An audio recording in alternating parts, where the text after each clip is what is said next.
దేవుని వాక్యము ధ్యానిద్దాము. దేవుని వాక్యంలో ఉన్న మర్మం ఏంటో, మన జీవితాలతో ఏం మాట్లాడుతుందో అనే విషయాల్ని మనం శ్రద్ధగా వినే ప్రయత్నం చేద్దాం. నేను ముందుగా ఒక చిన్న హెచ్చరికలుగా చెప్తున్నాను. ఈరోజు మాట్లాడబోయే విషయాలు, ఈరోజు చెప్పబోయే విషయాలు మీరు శ్రద్ధగా వినకపోతే మాత్రం మీకు నేను మాట్లాడుతుంది తప్పులా అనిపిస్తుంది. మీరు జాగ్రత్తగా దేవుడు నాతో ఏం చెప్తున్నాడో, ఏం మాట్లాడుతున్నాడో అనే విషయాన్ని కనుక మీరు గమనించకపోతే దేవుని మాట మీకు అర్థమవుదు, దేవుడు ఏం చెప్తున్నాడో అర్థమవుదు. చాలా జాగ్రత్తగా ఉండాలి. అవును అని నేనే చెప్తాను, కాదు అని కూడా నేనే చెప్తాను.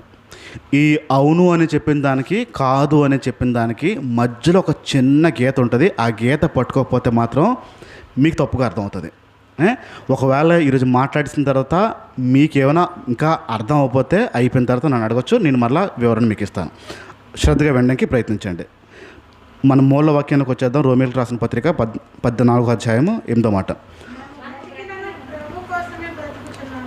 మనం బ్రతికిన దేవుని కోసం బ్రతకాలి, ఒకవేళ చనిపోవాల్సి వచ్చినా దేవుని కోసమే చనిపోవాలి అనే విషయం మనం నేర్చుకుంటూ వస్తున్నాము. మనం బ్రతుకు దేవుని కోసం, మరణం కూడా దేవుని కోసం. అలాగే రోమీయులకు రాసిన పత్రిక 12వ అధ్యాయము 1-3. కాబట్టి సహోదరులారా, పరిశుద్ధమును దేవుడికి అనుకూలమైన సజీవ యాగంగా మన శరీరాలని ఆయనకి అప్పచెప్పుకోవాలి. ఈ లోక మర్యాదని అనుసరించద్దు.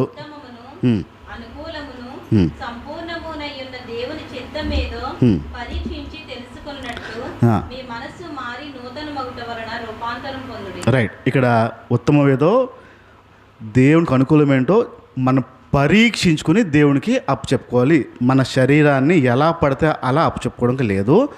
మన శరీరాన్ని పరీక్షించి మనము అప్పచెప్పాలి. ఎప్పుడైనా ఏదైనా కొంటున్నప్పుడు, డబ్బులు ఇస్తున్నప్పుడు కొన్ని నోట్లు ఎక్కువ ఉన్నాయనుకోండి, ఒకసారి లెక్క పెడతారు, 2-3 సార్లు లెక్క పెడతారా? ఎందుకు? తక్కువ వెళ్తుందన్నా, ఎక్కువ వెళ్ళిపోద్దన్నా? అదే కదా బాధ. తక్కువ వెళ్తుందని బాధ ఉండదు ఎవరికైనా. ఎక్స్ట్రా వెళ్ళిపోద్దో, ఎక్కడ ఆడికి వెళ్ళిపోద్దో, తక్కువ మాట పడుతుంది, ఇది ఉండదు మనకి. 1-2 సార్లు మళ్ళీ నాకి ఉమ్పెట్టి చూడు అంటికిపోయినట్టుంది అని చూసి పరీక్షించి, డబ్బుల దగ్గర ఇచ్చేటప్పుడు పరీక్షించి ఇస్తాం. సజీవ యాగంగా ఇవ్వడం అనేది దేవుడికి పరీక్షించి ఇవ్వాలి అని చెప్తున్నాను. మనం 12 పరీక్షలు నేర్చుకున్నాము. 13వ పరీక్షకి నేను ఈరోజు వస్తాను. శ్రద్ధగా వెళ్ళడానికి ప్రయత్నించండి. లూకాసు వార్తకి తీద్దాం సరే. బైబిల్లోంచి లూకాసు వార్త 2వ అధ్యాయము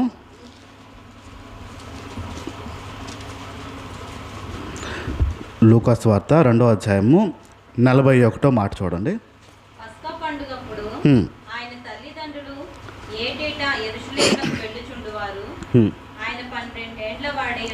ఇక్కడ యేసు ప్రభు గురించి మాట్లాడుతూ పస్కా పండుగ టైంకి ప్రతి సంవత్సరము ఆయన తల్లిదండ్రులు, అంటే యేసు ప్రభు తల్లిదండ్రులు ఆ పస్కా పండగకి తీసుకెళ్తూ ఉండేవారు. మనకి జాతరలు అవుతాయి, కొన్నిసార్లు పండుగలు అవుతున్నప్పుడు, ఇలాగ అవుతున్నప్పుడు సంవత్సరానికి ఒకసారి వస్తున్నప్పుడు అందరూ ఊర్లో ఉన్న వారందరూ ఎలాగైతే వెళ్తారో అలాగే పస్కా పండగ అని వచ్చినప్పుడు వీరి తల్లిదండ్రులు, ఎవరు? యేసు ప్రభు తల్లిదండ్రులు కూడా యేసు ప్రభుతో పాటు ఆ పస్కా పండగకి యెరూషలేము వెళ్ళారు. అప్పుడు ఆయన వయసు ఎంతంట? 12 ఏళ్ళ సంవత్సరం. అంటే 12 ఏళ్ళ బాలుడు, యవ్వనస్తుడు కూడా కాదు. 12 ఏళ్ళు కలిగిన బాలుడైన యేసు ప్రభు ఆ పస్కా పండగకి వెళ్ళాడు. వెళ్ళిన తర్వాత ఏం చేయలేదు?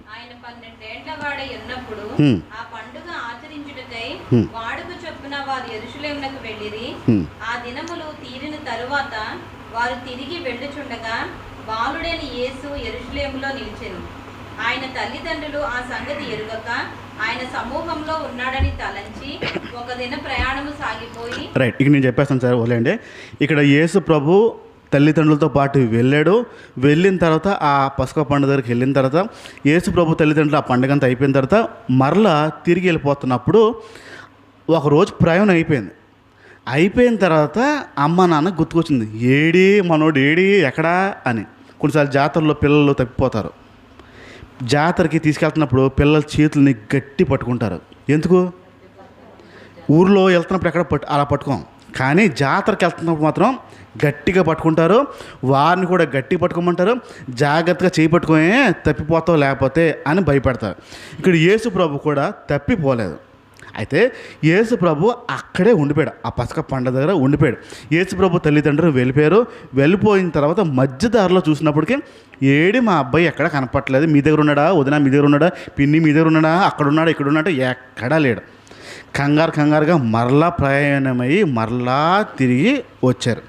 వచ్చిన తర్వాత చూస్తున్నారు. అప్పుడు దినములైన తరువాత ఆయన దేవాలయంలో బోధకుల మధ్య కూర్చుండి వారి మాటలను ఆలకించుచు వారిని ప్రశ్నలు అడుగుచూ ఉండగా చూసిరి. రైట్. ఇక్కడ 3 రోజులు అయిన తర్వాత ఆయన ఇంటికి వెళ్ళకుండాను ఎక్కడ కూర్చున్నాడంట, దేవాలయంలో కూర్చుని బోధకులు పాస్టర్ గారి దగ్గర కూర్చుని పాస్టర్ గారు ఏం చెప్తున్నారో వింటూ పాస్టర్ గారికి క్వశ్చన్లు అడుగుతూ ఉంటే ఆ పాస్టర్ గారు ఆశ్చర్యపోతున్నారంట. 12 ఏళ్ళ పిల్లోడు ఇలాంటి ప్రశ్నలు అడుగుతున్నారంటే ఇలాంటి ఆలోచన కలిగి ఉన్నాడు ఏంటి అని అంటూ 49 చదువుతుంది. ఆయన మీరేల నన్ను 48 నుంచి చూసేయండి. ఆయన తల్లిదండ్రులు ఆయనను చూశారు. ఆశ్చర్యపడిరి. ఆయన తల్లి, కుమారుడా, మమ్మల్ని ఎందుకు ఇలాగూ చేసితివి? ఇదిగో నీ తండ్రియు నేనును దుఃఖపడుచు నిన్ను వెదకుచుంటిమని ఆయనతో చెప్పగా ఆయన, మీరేల నన్ను వెదకుచుంటిరి? నేను నా తండ్రి పనుల మీద ఉండవలెనని మీరు ఎరుగరా అని వారితో చెప్పారు. రైట్. ఇక్కడ క్లియర్గా చెప్పేశాడు.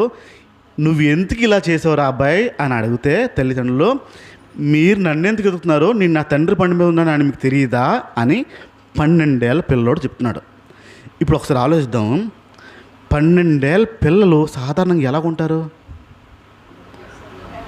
ఫుల్గా అలరి, అస్సలు మాట అనరు.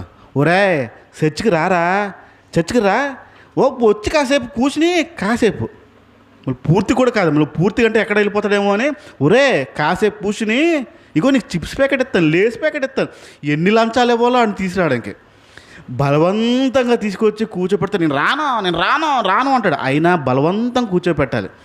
అంత అల్లరి చిల్లర చేస్తున్న వయసు 12 ఏళ్ళ వయసు. మంచి అల్లరి నేర్చుకునే టైం అది. అంత అల్లరి నేర్చుకునే టైంలో ఈయనేమో చర్చికి వెళ్ళిపోయి చర్చిలో కూర్చుని పాస్టర్ గారు చెప్పే వాక్యం వింటూ క్వశ్చన్లు అడుగుతున్నారు. అర్థం అవ్వట్లేదు, నాకు ఇలా చెప్పండి, ఇంకా చెప్పండి. మీ వయసు బట్టి ఇప్పుడు ఏ రోజైనా ఏ పాస్టర్కైనా నాకు ఇది అర్థం అవ్వలేదు అని అడిగారా? అంటే అన్నీ తెలిసిపోయాయి అనుకోలా, అన్నీ వచ్చేసి అనుకోలా, బైబిల్ పిండి చేస్తే అనుకోలా, మరి ఎప్పుడు ఎందుకు అడుగుండరు? 12 ఏళ్ళ పిల్లోడు అడుగుతున్నాడంట. చూడండి ఎంత ఆసక్తి ఉంటుంది. ఆడ వయసుకి ఆ జాతరకి వెళ్ళి, అమ్మ ఆ పీచ్ కొనే, ఆ బొమ్మ కొనే, ఇది ఆడుకునేది ఎక్కిచ్చే, అది తిప్పేది ఎక్కిచ్చే, అది తినేయాలి, ఇది తినాలి, ఇలాంటి బుర్ర ఉంటుంది 12 ఏళ్ళ పిల్లోడికి. అవన్నీ జాతరలో ఉన్నాయి పక్కన పెట్టేసి చర్చికి వెళ్ళిపోయి కూర్చుని పెట్టి మనోడు చర్చికి వెళ్ళిపోయి. ఇప్పుడు చూడండి, జాతరలు అవుతా ఉన్నాయి అనుకోండి, ఊర్లో ఎక్కడొకటి జాతరలు అవుతాను. జాతరలో పెట్టిన ఆ దేవుడు లేదా దేవత దగ్గర మనుషులు ఎంతమంది ఉంటారో, బయట చుట్టుపక్కల తిండి ఆడే ఆటల దగ్గర ఎంతమంది ఉంటారు కదా? అక్కడ తక్కువ మంది ఉంటారు. వెళ్ళేది కూడా అంతే కదా, తినేవి దొరుకుతాయి, కొనేవి దొరుకుతాయి, ఎప్పుడు దొరుకుతాయి, తెచ్చుకోవచ్చు అని. అంతేగాని వెళ్ళి చూడటం కాదు కదా. ఇక్కడ 12 ఏళ్ళ పిల్లోడికి లోపల ఉన్న ఆశ దేవుని పట్ల వేరేగా ఉంది. ఇది కొంచెం పక్కన పెడదాం, అలా గుర్తుపెట్టుకుందాం. మత్తయి సువార్తకు వద్దాం. ఇప్పుడు మత్తయి సువార్త 4వ అధ్యాయంకి వద్దాం. 4వ అధ్యాయం తీసి అలా పట్టుకోండి. ఇప్పుడు ఆలోచించండి, 12 ఏళ్ళ పిల్లడికి ఆశలు ఉండవా? ఉంటాయి. 12 ఏళ్ళ పిల్లలకి కోరికలు ఉండవా? అల్లర్చల్లగా తిరగాలి ఉండవంటారా? ఉంటాయి. ఒప్పుకున్నందుకు అన్నాడు. 4వ అధ్యాయం ఇప్పుడు 1 నుంచి చూడండి. అప్పుడు యేసు అపవాది చేత శోధింపబడుటకు ఆత్మవలన అరణ్యమునకు కొనిపోబడెను. 40 దినములు 40 రాత్రులు ఉపవాసం ఉండిన పిమ్మట ఆయన ఆకలి కొనగా. రైట్. ఇక్కడ నేను చెప్పేస్తాను. యేసు ప్రభు వారు బాప్తిసం తీసుకున్న తర్వాత యేసు ప్రభు ఇక్కడ వెళ్ళి ప్రార్థన చేద్దామని ఉన్న టైంలో అపవాది తీసుకెళ్ళిపోతాడు. తీసుకెళ్ళిపోయిన తర్వాత బోల్డ్ ఆశలు పెడతాడు. 40 రోజులు ఉపవాసంలో ఉన్నాడు దేవుడు.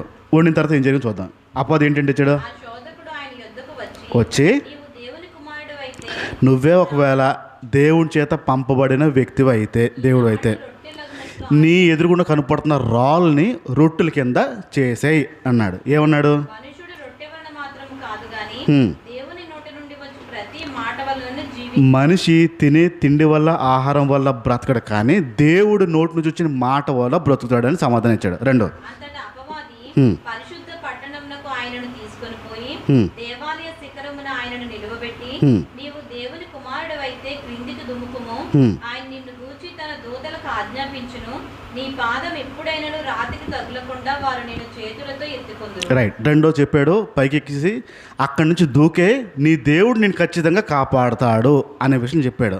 ఆయన సమాధానం, ప్రభువైన నీ దేవుని నీవు శోధింపవలదని. దేవుణ్ణి పరీక్షించకూడదు అని చెప్పాడు. రైట్. మూడోది, మరలా అపవాది హ్మ్. మిగుల ఎత్తైన ఒక కొండ మీదకి ఆయనను తోడుకొని పోయి హ్మ్. ఈ లోకరాజ్యములన్నిటినీ వాటి మహిమను ఆయనకు చూపి నీవు సాగిలపడి నాకు నమస్కారం చేసిన ఎడల వీటన్నిటినీ నీకు ఇచ్చేదనని ఆయనతో చెప్పగా హ్మ్. యేసు వానితో సాతానా పొమ్ము, ప్రభువైన నీ దేవునికి మ్రొక్కి ఆయనను మాత్రము సేవింపవలెను. రైట్. ఇక్కడ నన్ను మొక్కితే ఈ లోకంలో ఉన్న రాజ్యాలన్నీ నీకు ఇచ్చేస్తాను, లోకంలో ఉన్న మహిమన్నీ నీకు ఇచ్చేస్తాను అనే విషయం చెప్పాడు.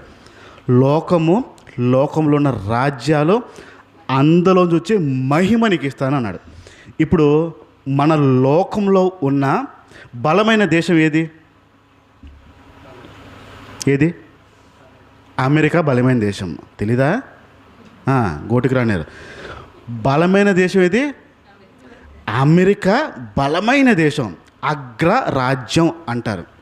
ఇప్పుడు ఏదైనా ఒక రాజ్యము, ఏదైనా ఒక దేశము ఏదైనా తప్పు చేస్తే అగ్రరాజ్యం నుంచి ఒక వార్త వస్తుంది, మీరు అలా చెయ్యొద్దంటే నోరు మూసుకుని చేయకుండా ఉండడమే. కారణం ఏంటంటే వాళ్ళ అగ్రరాజ్యం చాలా టాప్ కంట్రీ. ఇప్పుడు అమెరికా బలమైన కంట్రీ అమెరికా. ఇప్పుడు ఆలోచించండి, మీకే కనుక ఒక అవకాశం ఇస్తే ఆ అగ్రరాజ్యానికి ప్రెసిడెంట్ మీరే అని అవకాశం ఇస్తే ఏం చేస్తారు? ఎక్కడ సైన్ పెట్టాలి అంటారా? వద్దనుకుంటారా? అగ్రరాజ్యం వరకు వద్దులే, ఇక్కడ లోకల్ ఎమ్మెల్యే చూద్దాం, ఇక్కడే తేలిపోము ఎమ్మెల్యే అనుకంటే. ఇప్పుడు రాజ్యము, దాంట్లో ఉన్న మహిమ మనకిస్తానంటే, ఇప్పుడు అపవాదం అక్కడ ఇచ్చినప్పుడు కోరిక పుట్టదా? ఇప్పుడు అనుకుందాం, కాసేపు అనుకుందాం, మీ పిల్లవాడికి ఆప్షన్, ఆ ఛాన్స్ వచ్చింది, మీ పిల్లోడికి ఛాన్స్ వచ్చింది, ఎమ్మెల్యే గాను మినిస్టర్ గాను డైరెక్ట్గా ఇచ్చేస్తాము అన్న ఛాన్స్ వచ్చింది. మీ లోపల ఆశ వస్తుందా రాదా? వస్తుంది. ఇప్పుడు యేసు ప్రభుకి ఆశ వచ్చుంటుందా వచ్చుంటుందా? ఆయన మనిషి రూపంలోనే మానవ రూపంలో ఉన్న దేవుడు. ఇప్పుడు రాజ్యము మొత్తం ఇచ్చేస్తానంటే ఆశ వస్తుందా రాదా? వచ్చుంటుందా రాదుంటుందా? రాలేదా? రైట్. ఆమెన్. రాలేదు కాబట్టి ఆయన అది వద్దనేసాడు.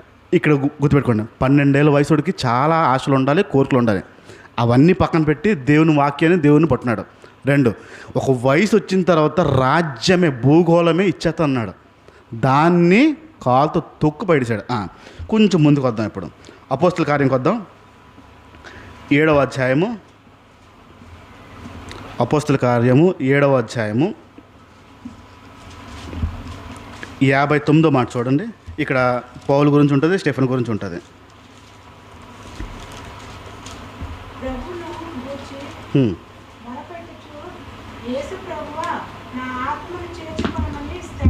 ఇక్కడ స్టెఫన్ని యేసు ప్రభు గురించి చెప్తున్నారని చెప్పి స్టెఫన్ని రాళ్ళతో కొట్టి చంపాలి అని ఒక ఆర్డర్ వచ్చేసింది. రాళ్ళతో కొట్టి చంపేయాలి అనే ఆర్డర్ వచ్చిన తర్వాత స్టెఫన్ని అందరూ పెద్ద పెద్ద రాళ్ళేసి కొట్టి చంపేస్తుంటే స్టెఫెన్ గారు ఒక మాట అంటున్నారు. ఏమంటున్నారు?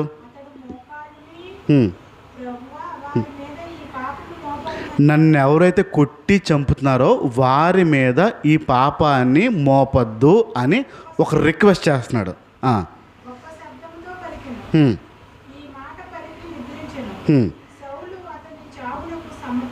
ఎవరు? సౌలు. అంటే సౌలు అనబడే పౌలు గారు ఆయన చచ్చాడో లేదో చెప్పే వ్యక్తి అనమాట. పౌలు గారు ఒక ఉన్నతమైన అధికారం కలిగిన వ్యక్తి. ఎంత ఉన్నతమైన అధికారం అంటే చంపడానికి కూడా ఆయనకి అధికారం ఉంది. చంపచ్చు, ఒక అధికారం. చంపినా అడిగేవారు ఉండరు. అంత అధికారం కలిగిన సౌలు గారు. మామూలుగా మనకి లోకల్లో ఉన్న పోలీసులు ఎవరైనా, పోలీస్ స్టేషన్లో ఉన్నవారు ఎవరైనా, వారి గన్లో ఉన్న 6 బుల్లెట్లలో ఒక్క బుల్లెట్ మిస్ అయినా, ఒక్క బుల్లెట్ కాల్చినా చాలా లెక్కలు అప్పచెప్పాలి గవర్నమెంట్కి. చాలా లెక్కలు అప్పచెప్పాలి. ఎందుకు కాల్చావు, ఎప్పుడు కాల్చావు, ఏ సందర్భాలు కాల్చావు, ఎలా కాల్చావు, మళ్ళీ దీనిపైన ఒక ఎంక్వైరీ చేస్తారు, అవునా కాదని. ఒక్క బుల్లెట్కి వారికి ఇవ్వబడిన అధికారం. ఆర్మీ వాళ్ళు ఉంటారు కదా, ఆర్మీ జవాన్లు ఉంటారు కదా, వారి బుల్లెట్లకి లెక్కలు ఉండవు. ఇష్టం వచ్చినట్టు వాడచ్చు. వారి బుల్లెట్లు లెక్కలు ఉండవు.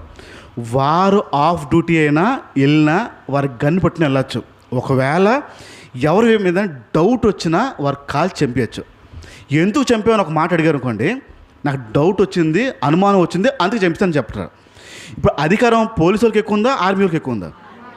ఆర్మీ వాళ్ళకి ఎక్కువ ఉంది, రైట్? మామూలుగా రోడ్డు సైడ్న ఎక్కడైనా కార్ ఆపితే నో పార్కింగ్ అని టికెట్ కట్ చేస్తారు.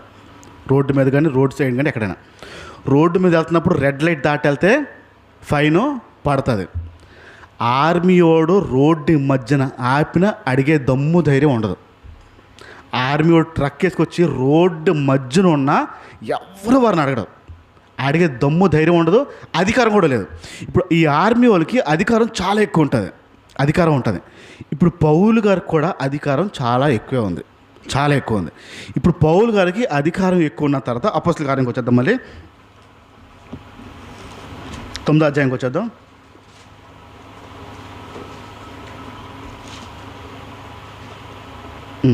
ఇక్కడ నానా హింసలు చేస్తూ వచ్చిన తర్వాత పౌలు గారు ఒక ప్రాంతానికి వెళ్తున్నారు. 3వ వచనం చూడండి. అతడు ప్రయాణం చేయుచు దమస్కు దగ్గరకు వచ్చినప్పుడు అకస్మాత్తుగా ఆకాశం నుండి ఒక వెలుగు అతని చుట్టూ ప్రకాశించెను. అప్పుడు అతడు నేల మీద పడి, సౌలా సౌలా, నీవేళ నన్ను హింసించుచున్నావని తనతో ఒక స్వరము పలుకుట వినెను. ప్రభువా, నీవెవడవని అతడు అడుగగా ఆయన, నేను నీవు హింసించుచున్న యేసును, లేచి పట్టణంలోనికి వెళ్ళుము. రైట్, ఈ స్టోరీ అంతా తెలిసింది కదా, నేను చెప్పేస్తాను. సౌలు గారు దమస్కస్కి వెళ్తున్నప్పుడు అకస్మాత్తుగా ఒక లైటింగ్ వచ్చింది అని కొట్టింది. దెబ్బ కింద పడ్డాడు. కళ్ళు కనపడడం మానేసాయి, కళ్ళు కనపడలేదు. ఏమైంది అని అడుగుతుంటే ఒక స్వరం వినిపిస్తుంది, ఎందుకు నన్ను హింసిస్తున్నావు అని అడిగాడు. మీరు ఎవరు అంటే, ఈ జనం హింసిస్తున్నావే ఆ దేవుడు నేనే అని అన్నాడు. అక్కడి నుంచి ఎప్పుడైతే దేవుడు టచ్ చేశారో ఆ రోజు నుంచి ఆయన జీవితం మారిపోయింది. ఇప్పుడు పౌలు గారికి అన్ని అధికారాలు ఉన్నాయి. ఇప్పుడు యేసు ప్రభు ముట్టిన తర్వాత 22 చూడండి. అయితే సౌలు మరి ఎక్కువగా బలపడి ఈయనే క్రీస్తు అని రుజువుపరచుచు దమస్కులో కాపురమున్న యూదులను కలవరపరిచెను. రైట్, ఇక్కడ యేసు గురించి చెప్తే చంపే వ్యక్తి యేసే దేవుడని చెప్పడం ప్రారంభించాడు. ఇప్పుడు సౌలు గారికి అధికారాలు ఉన్నాయి, పౌలు గారికి అన్ని అధికారాలు ఉన్నాయి. చంపడానికి, కొట్టడానికి, తిట్టడానికి, నరకడానికి, రాళ్ళేసి కొట్టడానికి అన్ని అధికారాలు ఉన్నాయి. ఎప్పుడైతే యేసు ప్రభుని ముట్టినాడో, ఎప్పుడైతే యేసు ప్రభుని ఈయన పట్టినాడో అధికారాలు ఏమయ్యాయి? ఉంటాయా పోతాయా? చంపచ్చా, కొట్టచ్చా, తిట్టచ్చా, నరకచ్చా? ఏమీ లేవు. అధికారాలు పోలేదా? వదిలేడా? ఉన్నాయి కానీ వదిలేడు. ఇప్పుడు చూడండి, అధికారం ఉన్న అధికారాన్ని పౌలు గారు వదిలిపెట్టారు. రైట్, ఈ 2 విషయాలు గుర్తుపెట్టుకోండి. యేసు ప్రభు చిన్నప్పుడుది, యేసు ప్రభు పెద్ద అయిన తర్వాత పౌలు గారి జీవితం ఒకప్పుడు, పౌలు గారి జీవితం ఇప్పుడు. ఇవి 2 గుర్తుపెట్టుకోండి. సామెతల గ్రంథం వద్దాం ఒకసారి. సామెతల గ్రంథం 25వ అధ్యాయము, సామెతలు 25వ అధ్యాయము 28వ మాట. సామెతల గ్రంథం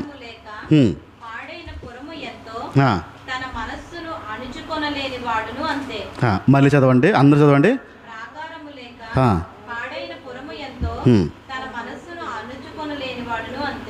ప్రాకారం లేక పాడైన పురము. పాడైన పురము అనే పదం వాడాడు. ఇప్పుడు ఇల్లు కట్టుకుంటాం కదా, ఇంటి చుట్టూ ఏం కడతాం? ప్రాకారం కడతాం. కట్టకపోతే ఏమవుద్ది? కుక్కలు వస్తాయి, నక్కలు వస్తాయి, ఆవులు వస్తాయి, కోళ్ళు వస్తాయి, మొత్తం అంతా గత్తర చేసి వెళ్ళిపోతాయి, ఇష్టానుసారంగా వస్తాయి. కడితే అవన్నీ రావు. ఇప్పుడు మళ్ళీ చదవండి ఆ వచనం. ప్రాకారము లేక హ్మ్. పాడైన పురము ఎంతో హ్మ్. తన మనస్సును తన మనసుని అణుచుకొనలేనివాడు అణుచుకోలేనివాడు అంతే.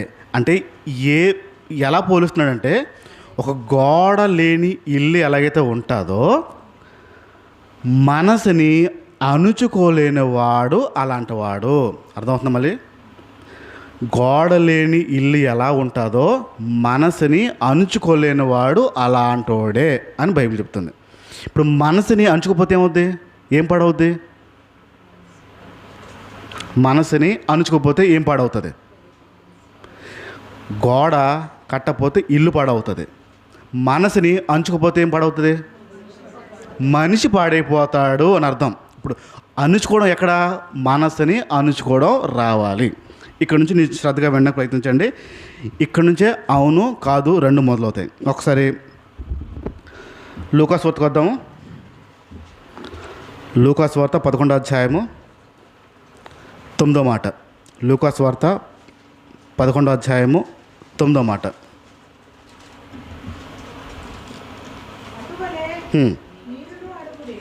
అలానే మీరు కూడా అడగండి, మీకు ఇవ్వబడుతుంది. వెతకండి, దొరుకుతుంది. తట్టండి, తీయబడుతుంది. ఆగండి, మళ్ళీ చదవండి. అది మనల్ని అడగమంటున్నాడు. అలానే మీరు కూడా అడగండి. అడిగితే ఏమవుద్దంట? అడిగితే ఇస్తాడు.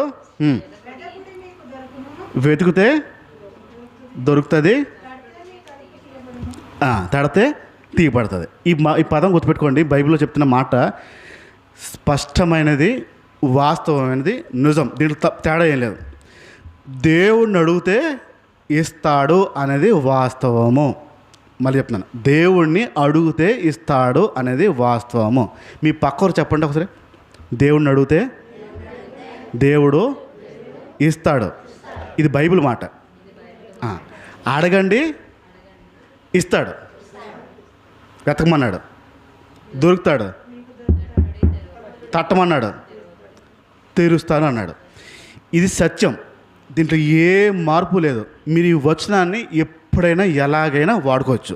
ప్రార్థన విషయంలో, మీకు కావాల్సిన విషయంలో ఎలాగైనా మీరు వాడుకోవచ్చు. ఈ మాట ప్రకారం రెండో మాటకు వస్తున్నాను నేను. మత్తయి సువార్త 6వ అధ్యాయము 6వ మాట. 6:6. నీవు ప్రార్థన చేయనప్పుడు, మీరు ప్రార్థన చేస్తున్నప్పుడు నీ గదిలోనికి వెళ్ళి మీరు రూమ్ లోపలికి వెళ్ళిపోయి తలుపు వేసి తలుపు వేసుకుని రహస్యమందున నీ తండ్రికి రహస్యమున్న మీ తండ్రికి ప్రార్థన చేయుము. ప్రార్థన చేస్తే అప్పుడు రహస్యమందు చూచుచున్న నీ తండ్రి నీకు ప్రతిఫలం ఇచ్చును. ఇస్తానడా? ఎవరన్నాడా? ఇస్తానడా? ఎవరన్నాడా? ఇస్తాడా? ఎవడా? మీ గదిలోకి వెళ్ళి ప్రార్థన చేసుకుని ఒక పర్సనల్ ప్రేయర్ అనేది ఉండాలి. పర్సనల్ ప్రేయర్ ఖచ్చితంగా ఉండాల్సిందే. వ్యక్తిగత ప్రార్థన ఖచ్చితంగా ఉండాల్సిందే. గుంపులో చేసే ప్రార్థన ఒకటి ఉంటుంది, సంఘంగా చేసే ప్రార్థన ఒకటి ఉంటుంది, వ్యక్తిగత ప్రార్థన ఒకటి ఉంటుంది. అది దేవుడికి మీకు ఒక సంబంధాన్ని కలుపుతుంది. వ్యక్తిగత ప్రార్థన చేస్తున్నప్పుడు మీరు వెళ్ళి గదిలోకి వెళ్ళి మౌనంగా మోకరించుకున్నా ఎలాగైతే అలాగా మీరు ప్రార్థన చేస్తే మీ ప్రార్థనకి ప్రతిఫలం దేవుడు ఇస్తాడు. ఇస్తాడు ఎవడా? ఇప్పుడు చెప్పండి, మీ పక్కన మీ ప్రార్థనకి ప్రతిఫలము దేవుడు ఇస్తాడు. మూడో విషయం చెప్తున్నాను. మొదటి తెస్సలోనికీయులకు రాసిన పత్రిక, తెస్సలోనికీయులకు రాసిన పత్రిక, మొదటి పత్రిక 5వ అధ్యాయము 17వ మాట.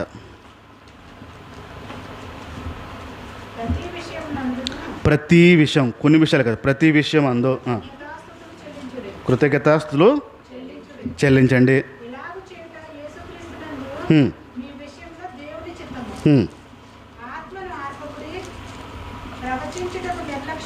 దాని పై వచనం వచ్చేది పైనుంచి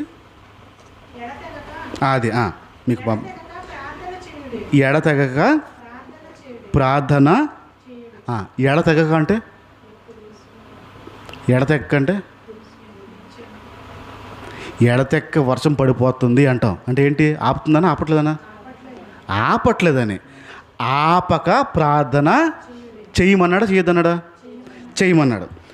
ఆపక ప్రార్థన చెయ్యాలి. ఇప్పుడు ఒక విషయం అడిగిన తర్వాత ఆపేస్తారా కొనసాగిస్తారా? ఆపుతారా కొనసాగిస్తారా? కొనసాగించాలి. ఎప్పుడు వరకు? వచ్చేంత వరకు. రైట్. ఒక విషయాన్ని మనము అడగాలంటే ఎడతెగక ఆపకుండా దేవుణ్ణి అడగాలి. అప్పుడు ప్రార్థనకి జవాబు ఫలితము ఇస్తుంది. ఇప్పుడు ఈ మాట చెప్పండి. ఇప్పుడు ఈ మాట చెప్పండి మీ పక్కకి. ఆపకుండా అని చెప్పండి. ప్రార్థన చేస్తే దేవుడు మీ ప్రార్థనకి ఫలితం ఇస్తాడు. రైట్. ఈ 3 అంశాల్లో ప్రార్థన చేస్తే ఏమవుతుందో, ప్రార్థన చేస్తే ఎలా చేయాలో ఈ విషయాలన్నీ గ్రహించారు. ఇంకొంచెం ముందుకు వెళ్తాను ఇప్పుడు నేను. మత్తయి సువార్త 6వ అధ్యాయము 8వ మాట. 6:8. మీరు వారిలా ఉండద్దు. మీరు మీ తండ్రిని అడగక ముందే మీ అక్కర్లు ఏముంటో ఆయనకి, మళ్ళీ చదవండి అది, మీరు మీ తండ్రికి అడగక ముందే మీ అక్కర్నున్నవేవో ఆయనకి. ఇక్కడ ఏమంటున్నాడు? ఇప్పుడు మీరు అడగక ముందే ఆయనకి ఏంటో మీకు ఏమివ్వాలో ఆయనకి తెలుసు అన్నాడా లేదా? అంటే ఇప్పుడు అడగమని అడగద్దన్నా? ఇప్పుడు ఒక విషయం నాకు తెలుసు అనుకుందాం. మీరు చెప్తారా మానేస్తారా? నాకు తెలిసిన విషయం చెప్పరు కదా. ఎందుకు చెప్పరు? తెలుసు కాబట్టి. ఇప్పుడు నేను అడగక ముందే ఆయనకి తెలుసంట. మరి అడగచ్చా అడగకూడదా? మరి పై వచనాలని అడగమన్నాడు. నేను అంతగా చెప్పాను. అవును అంటాను, కాదు అంటాను, రెండు అంటాను. ఈ రెండింటి మధ్యన ఒక సన్నటి గీత ఉంటుంది. పై వచనాలన్నిట్లేమో అడగండి అన్నాడు, ఎడతెక్క అడగమన్నాడు, రహస్యంగా అడగమన్నాడు, అన్నీ అడగమన్నాడు. ఇప్పుడు ఇక్కడికి వచ్చినప్పటికేమో నువ్వు అడగక ముందే తెలుసు. చాలామంది ఇక్కడ ఒక ప్రశ్న వేస్తారు చాలామంది, దేవుడికి అన్నీ తెలుసు కదా, మరి ఎందుకు అడగడం, ఎందుకు ప్రార్థన చేయడం అని అంటారు. సాధారణంగా ఈ ప్రశ్న చాలామంది వేస్తారు. దేవుడికి అన్నీ తెలిసినప్పుడు ప్రార్థన చేయాల్సిన అవసరం ఏముంది ఇది అనే మాట. అవసరం ఎందుకు ఉందంటే అడగమన్నాడు. పై వచనాల్లో అడగమన్నాడు. ఇప్పుడు గమనించండి, ఒక చిన్న పిల్లవాడు ఉందాం అనుకుందాం. మీ దగ్గర ఒక చాక్లెట్ ఉంది.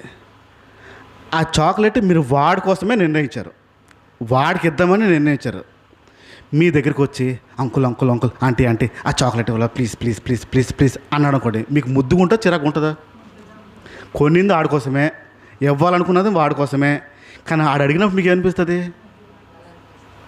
అడక్క ముందు ఇచ్చినప్పుడు ఏమి ఉండదు. అడుగుతా అంటే ప్లీజ్ ఎవరా ప్లీజ్ కొంచెం అని ముద్దుగా అడిగానుకో, ఎంత ముద్దుగా అడుగుతున్నాడు అని ఇవ్వబుద్ది అసలు. దేవుడికి మనిషికి మధ్యన ఉన్న సంబంధం కలపడానికి ప్రయత్నం అదే. ఆయన తెలుసు, కానీ అడిగితే ఇష్టపడతాడు. అడిగితే ఆయనకి ఇష్టం. అది మనం అడిగినప్పుడు ఆయనకి ఇష్టం, అందుకు అడగాలి. అడగకపోతే ఎవడా ఇస్తాడు? కానీ అడగడం అనేది ఆయనకి ఇష్టము. నేను అడగమని చెప్తున్నాను, అడగాలి. ప్రార్థన చేయమని చెప్తున్నాను, ప్రార్థన చేయాలి. ఆగకుండా ప్రార్థన చేయాలి. మరలా ఒకసారి సామెతల గ్రంథంకి వచ్చేద్దాం. 25-28 వచ్చేద్దాం.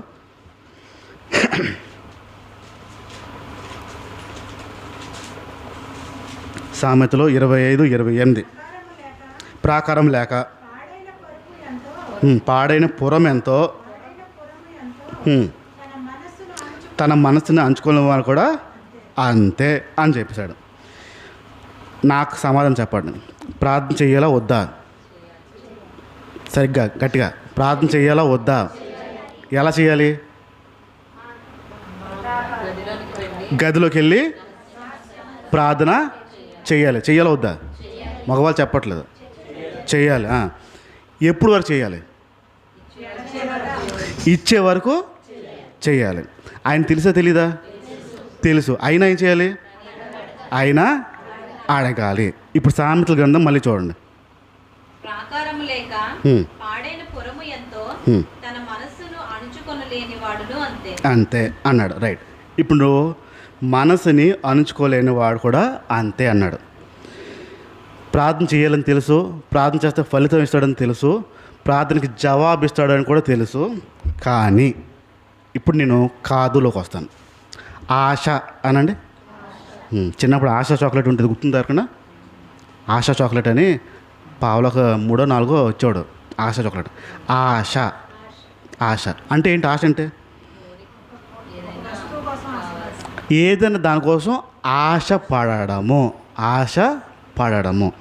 ప్రార్థన చేస్తున్న మనము ప్రార్థన అంశం ఏదైతే ఉంటుందో దాన్ని ఆశ పడుతున్నామా, ప్రార్థన రూపంగా ఉంటుందా? ఇప్పుడు ప్రాకారం లేని పురము,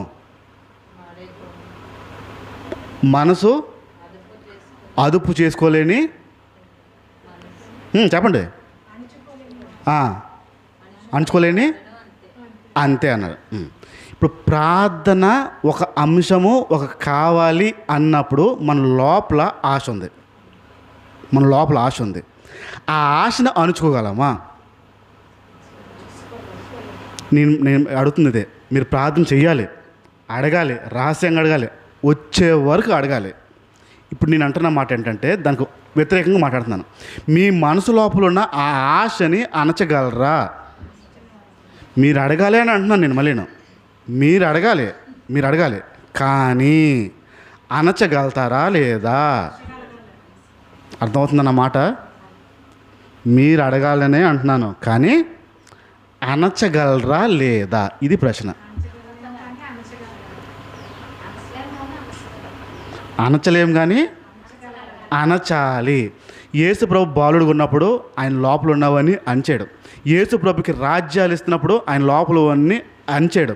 పౌలు గారికి అన్ని అధికారాలు ఉన్నాయి, ఆయన అధికారాలు పోతున్నాయి అని తెలిసినా అన్నీ అణిచాడు. ఇప్పుడు మన జీవితంలో పలానా విషయం కావాలి అన్నప్పుడు లోపల మనకు తెలుసు, ఆ ఆశని అణిచి ప్రార్థన ఆపగలమా లేదా?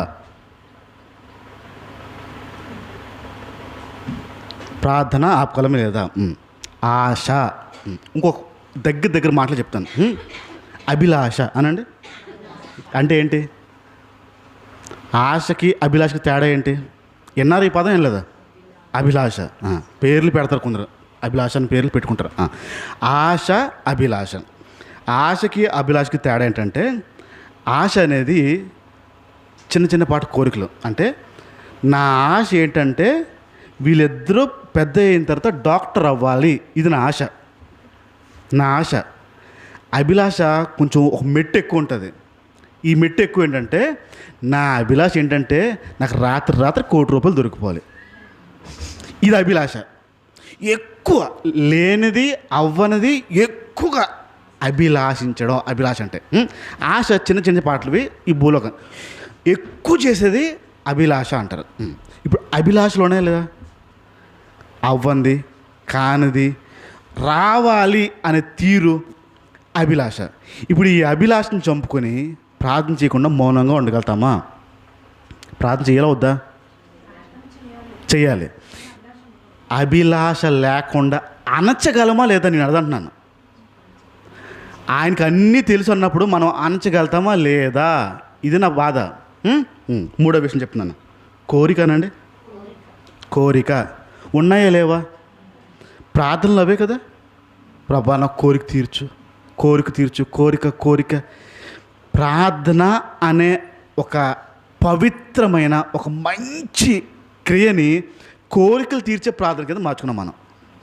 ప్రార్థన చేయడం అంటే ఏంటంటే మన కోరిక ఏంటో చెప్పడం, మన కోరిక ఏంటో తెలియపరచడం. ఇప్పుడు మనకున్న కోరికని ప్రార్థన రూపంలో పెడతాం మనం. ఆ కోరికని అణచగలమా? మీకు ఏ కోరిక అయితే ఉందో ఆ కోరికని ప్రభు దగ్గర చెప్పకుండా అణచగలమా? ఇది రావాలి. మన మనసుని అణచడం రావాలి. ఏ వ్యక్తి అయితే దేవుడి కొరకు జీవిస్తాడో తన మనసులో ఉన్న కోరికలు, ఆశలు అన్నీ అణచి బ్రతుకుతాడు. యేసు ప్రభు తండ్రి కోసం బ్రతికేవాడు కాబట్టి తన మనసులో ఉన్న కోరికలు ఆశలన్నీ అంచి బ్రతికాడు. పౌలు గారు యేసు ప్రభు కోసం బ్రతుకుతున్నారు కనుక తన మనసులో ఉన్న కోరికలు ఆశలు మంచి టైం అది. పెళ్ళి ఎందుకు చేసుకోలేదు పౌలు గారు? పెళ్ళి, పిల్లలు, చక్కటి కాపురం, కుటుంబం ఇవన్నీ ఎందుకు ఆలోచించలేదు? ఉన్న బతుకంతా దేవుడి కోసం బ్రతికియాలి, నన్ను చంపేస్తారు అలాగో ఆ చంపే టైంలో ఎలాగైనా చెప్పాలి, ఆయన కోరికలు ఆశలు అభిలాషలు అన్నీ అణచి బ్రతకడం నేర్చుకున్నాడు. అది దేవుని కోసం బ్రతకడం. ఇప్పుడు ప్రార్థన చేయాలి, కానీ లోపల అణచగలమా లేదా ఈ స్తోమత చెక్ చేయాలి. అణచడం రావాలి మనకి. అడగద్దని నేను అంటలేదు, అణచడం రావాలంటున్నాను. ప్రార్థన చేయొద్దని చెప్పలేదు. ప్రార్థన చేసే ముందు మీకు అణచడం రావాలి. ఒక విషయం అడిగితే దేవుడు మీకు చేస్తాడన్నప్పుడు ఆ విషయాన్ని అడగకుండా ఉండడం కూడా రావాలి. ఇది నా నొప్పి. ఇప్పుడు మన ఆశల్ని కోరికల్ని చంపుతున్నామా లేదా అని కొంచెం చిన్న రుజువు మీకు ఇచ్చేస్తాను, ట్రై చేయండి. ఆన్లైన్లో షాపింగ్ ఎంతమందికి వచ్చు? ఆన్లైన్ యాప్స్లో షాపింగ్ చేయడం ఎంతమందికి వచ్చు? మీషో, అమెజాన్, ఫ్లిప్కార్ట్ ఇట్లా ఉన్నాయి కదా. ఎంతమంది కొనగలుగుతారు? మీ ఎవరికి రాదా? ఎవరికి వచ్చి చేతులు ఎత్తంటారు? పురుషులకు వస్తాయిలేండి. ఆడవారికి కొంతమందికి వచ్చి కొంతమందికి రాలే. నేను ప్రారంభం నుంచే మా ఆవిడకి నేర్పించలేదు, కొనడం ఏంటో నేర్పించలేదు, ఎలా కొనాలో, ఎలా బుక్ చేయాలో, ఎలా ఏం చేయాలో ఏది నేర్పించలేదు. కారణం ఏంటంటే సోతా ఉంటారు, ఇది తక్కువగా వస్తున్నట్టుందే, భలేగా ఉంది, చాలా తక్కువ ఏమండి అని వస్తారు. ఒరే ఇది చూడరా, నిజమేనా కదా వస్తుందా? ఏం చూసి ఏం ఆశపడుతున్నావు? ఆడెవడో పెట్టింది చూసి 100 రూపాయలు 50 రూపాయలకి వస్తున్నావు అని చెప్తే టక్కన ఆశ వచ్చేస్తుంది. ఆ ఆశను అంచగలుగుతామా? ఆశను అనగల. మా ఓడు ఒకడున్నాడండి, ఆడికి చదువు రాదు, అలా ఆవిడికి చదువు రాదు. ఆడికి కొంత 9 ఎంతో చదివాడు, కొంతవరకు మేనేజ్ చేయగలుగుతాడు. ఆడికి రాదు, అలా ఆవిడ మొత్తం ఎలా కొనాలో, ఎలా కార్డు వాడాలో, ఎలా బ్యాంక్ వాడాలో అన్నీ ఆడికి. ఇప్పటికి ఫోన్పేలు, గూగుల్ పేలు రావాడికి తెలియదు అనేస్తాడు. డబ్బులు ఎత్తేవాళ్ళు మానే అనేస్తాడు, అంతే. నా డబ్బులు ఉంటే ఇస్తాను, లేకపోతే నాకు ఇవి తెలియదు బాబు అంటాడు. అలా ఆవిడ అక్షరం మొక్క చదవలేదండి, ఊర్లో పెరిగి అక్షరం మొక్క చదవలేదు. ఎలా బుక్ చేయాలో తెలుసు, ఎలా అడ్రస్ పెట్టాలో తెలుసు, ఏ కార్డు వాడితే ఎంత తగ్గుద్దో కూడా తెలుసు, అన్ని వివరాలు తెలుసు. ఎట్టా అవుతుంది అది? ఆడేదో ఎరేసి ఆశ చూపిస్తుంటే దాన్ని ఇప్పుడు ఆ ఆశని అంచగలుగుతామా? తక్కువకు వస్తుంది. మీరు ఆన్లైన్లో మీరు కొంటలే కాబట్టి అమ్మయ్య అనుకుంటున్నారు. ఇప్పుడు తెలుస్తాను. గుడిబాగాలో ఉన్న ఒక చీరల షాపు ఎత్తేస్తున్నారంట, ఎత్తేసి ఆంధ్ర వెళ్ళిపోతున్నారంట. తెలుగు వాళ్ళకి తక్కువ రేటుకి, సగం రేటుకి ఇచ్చేస్తున్నారని వార్త మీ దగ్గరికి వచ్చింది. వెళ్తారా? ప్రార్థన చేస్తారా? దేవుని చిత్తం కనిపెట్టుకుంటారా? ఏం చేస్తారా? ప్రార్థన లేదు, దేవుని చిత్తం లేదు, డైరెక్ట్గా ఎవడు దొరుకుతాడు. బండి ఉంటే బండి, ఆటో ఉంటే ఆటో, నడిచైనా వెళ్ళిపోయి ఎలాగైనా అయిపోతే కొనేస్తారు, ఏరేస్తారు. భయం. మీ మనసును అక్కడ అదుపు చేసుకోగలుగుతారు లేదా? మీ లోపల ఉన్న కోరిక, మీ లోపల ఉన్న అభిలాష, మీ లోపల ఉన్న ఆశ అణచగలుగుతారా లేదా? ఇప్పుడు ప్రాకారం లేని ఊరు ఎలా పాడవుతుందో మీ మనసుని. అక్కడ ఎవరైనా ప్రార్థన చేసే వాళ్ళు ఉంటారా? వస్తారు అసలు ఆలోచన, ప్రార్థన చేసుకుందాం, దేవుడు చెప్తే వెళ్దాం, దేవుడు ఒక సంకేతం ఇస్తే వెళ్దాం, ఉంటుందా? ఎందుకు లేదు? ప్రార్థన చేయమన్నాడు, కనిపెట్టమన్నాడు, ఎడదక్క. మరి ఇవన్నీ ఏమయ్యాయి? ఇప్పుడు మీ మనసు అదుపు పెట్టడం రాలే కాబట్టి తుర్రమని బయలుదేరిపోతారు. ఎలాగైనా చూసుకుని కొనియాలి, ఒక 2, 3 అయినా తెచ్చి పడేద్దాం, అవసరంగా తెచ్చి పడేద్దాం, ఎలాగైనా కొనియాలి. ఇప్పుడు వీళ్ళు మగవాళ్ళ దగ్గరకు వద్దాం. ఆడెవడో షాప్ పెట్టాడంట, 3 నెలల తర్వాత ఎందుకో ఇంకా చేయి బుద్ధికి ఆరోగ్యం బాగోక ఆ షాపుడు ఎత్తేస్తున్నాడంట. నిండా ట్రాక్టర్లు, నిండా పొలం కావాల్సిన మందులు అన్నీ సగం రేటుకి ఎత్తున్నాడు. ప్రార్థన చేసి కనిపెట్టి ఆ మందుల షాప్కి వెళ్ళాలా వద్దని దేవుని చిత్తం చూసుకుని అప్పుడు వెళ్ళే వాళ్ళు ఎంతమంది ఉంటారు? ఆడికి చెప్పగా ఆడు కొనేస్తాడు. చెప్పాం ఎక్కువ మంది వెళ్ళిపోతారు. మనం వెళ్ళిపోదాం. ఎలాగని వెళ్ళిపోతామా? అంచుకుంటామా? మనసు మీద అదుపు ఉందా లేదా మరి ఇంతకీ? ప్రార్థన చేయమన్నాడే, రూమ్లోకి వెళ్ళి ప్రార్థన చేయమన్నాడే. ఆ టైం వచ్చినప్పుడు, ఆ సమయం వచ్చినప్పుడు ఆ అదుపు ఉంటుందా? ఆ అదుపు ఎందుకు ఉండదు? ఎందుకు ఉండదు అదుపు? ప్రార్థన చేయమని చెప్పింది దేవుడే, రూమ్లోకి వెళ్ళి ప్రార్థన చేయమన్నాడు, ఎడతెగ్గ ప్రార్థన చేయమని చెప్పాడు. ఇవన్నీ ఎందుకు రావట్లేదు? మన మనసు మీద అదుపు మనకు ఉండట్లేదు కనుక. ఇప్పుడు ఉందనుకోలా లేదనుకోలా? మనకు మనసు మీద అదుపు లేదు. లేకపోతే ఏం పాడవుతుంది? మన శరీరం పాడవుతుంది, మనం పాడైపోతాం. ఇప్పుడు ఈ పాడైపోయిన శరీరాన్ని దేవునికి సజీవ యాగంగా ఇవ్వాలంట. ఇవ్వగలుగుతామా? పరీక్షించి అందుకే ఇవ్వమన్నాడు. పరీక్షించి ఆయనకి సజీవ యాగంగా ఇవ్వాలి. ఆ పరీక్ష ఏంటి? నా మనసుకి అదుపు నా చేతిలో లేదు, సరి చేసుకొని బాగు చేసుకొని అప్పుడు దేవునికి అప్పచెప్పడం రావాలి. ఏ శిష్యులు అయితే దేవుడిని పట్టుకున్నారో ఆయన మొత్తం చెప్తున్నారు. ఆయన కోరికలు, ఆశలు అన్నీ అణుచుకున్నారు. ప్రార్థన చేయాలి, కానీ అణుచుకునే శక్తి కూడా మనలోనే ఉండాలి. అది లేకపోతే సజీవ యాగంగా మనము ఇవ్వలేం. మనము మన మనసుని అదుపు చేసిన స్థాయికి మనము రావాలి. అది రాకపోతే ప్రభుకి సజీవ యాగంగా మనం అప్పచెప్పుకోలేము. ఏ వ్యక్తి అయితే దేవుని కోసం జీవిస్తాడో ఆ